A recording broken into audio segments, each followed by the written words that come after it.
নিচ্ছেন? আচ্ছা, আসসালামু আলাইকুম। আমার হাতে আছে বিভূতিভূষণ বন্দ্যোপাধ্যায়ের বই আদর্শ হিন্দু হোটেল। আসলে বইটা পড়ে আমার মনে হচ্ছে কিছু মেসেজ দেওয়া উচিত। সেটা বইয়ের কোর মেসেজ। যে বইটা পড়েছে সে খুবই ভালোভাবে এই বিষয়টা বুঝতে পারবে। আর আসলে বইটা যাতে পড়ার একটা আগ্রহ জন্মে সেই কারণে এই ভিডিওটা। যারা আসলে দেখছেন আশা করি এই বইটা পরবর্তীতে পড়বেন। এই মেসেজগুলো আসলে দেখার পরে যে আসলে কীভাবে মেসেজটা একটা এটা কি বলে কাব্যিকভাবে উপস্থাপন করা যায় বা একটা উপন্যাসের চরিত্রের মাধ্যমে যে এই কথাগুলো উপস্থাপন করা যায়, এই বিভূতিভূষণ বন্দ্যোপাধ্যায়ের আদর্শ হিন্দু হোটেল যদি না পড়তাম তাহলে বুঝতাম না। এই যে হাজারির গল্প, হাজারি মূলত একটা হোটেলের কিন্তু বামুন ঠাকুর ছিল, অর্থাৎ সে ব্রাহ্মণ সম্প্রদায়ের একজন এবং একটা হোটেলে সে রান্না বান্না করে। দীর্ঘ 5 থেকে 6 বছর সে কিন্তু হোটেলে কাজ করেছে। কাজ করার সময় সে দেখতো একটা বিজনেসে কত ধরনের গ্যাপ রয়েছে, যে গ্যাপগুলো সাধারণত একজন মালিক খুব সহজে খুঁজে পায় না, যে কারণে সে এই বিজনেসে স্কেল আপ করতে পারে না। হাজারি কিন্তু সেই বিষয়গুলো খুঁজতো এবং দেখতো যে কিভাবে এই গ্যাপগুলো ফিল আপ করা যায়।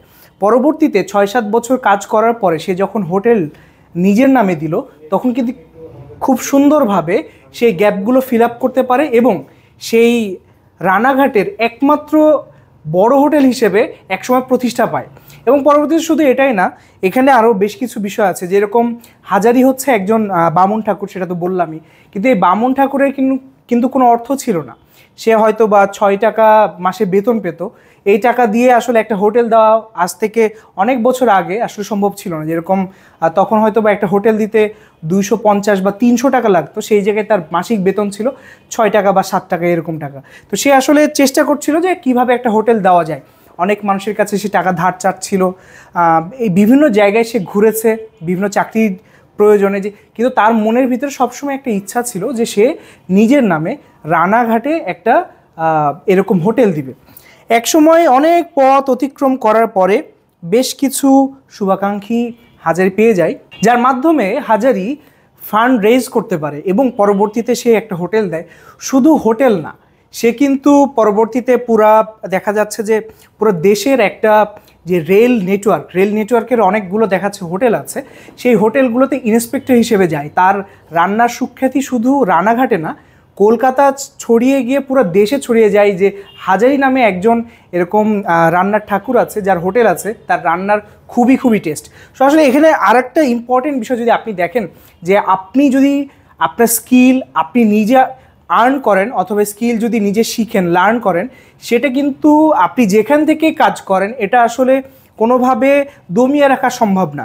আমার আদর্শ হিন্দু হোটেল পড়তে পড়তে হঠাৎ মনে পড়লো যে এমন একজন শিক্ষার্থী, যে চট্টগ্রামের শিক্ষার্থী, ঢাকা নটরডেম কলেজে সে ভর্তি হয়েছিল, বাট পরবর্তীতে তার মনে হলো যে সে এখানে আর পড়ালেখা করবে না। তো যখন সেই ইচ্ছা প্রকাশ করলো, খুবই স্বাভাবিক, নটরডেম কলেজ থেকে কে চলে যেতে চায়, এরকম সুযোগকে হাতছাড়া করতে চায়।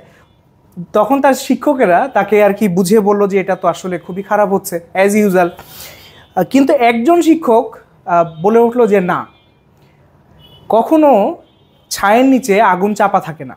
পরবর্তীতে দেখা গেল যে শিক্ষার্থী নটরডেম ছেড়ে চট্টগ্রামের একটি স্থানীয় কলেজে ভর্তি হয়েছিল, সে ভর্তি পরীক্ষায় অর্থাৎ ইঞ্জিনিয়ারিং কোনো একটি পরীক্ষায় কোনো একটা ইনস্টিটিউটে পুরো দেশের ভিতরে প্রথম হয়েছিল।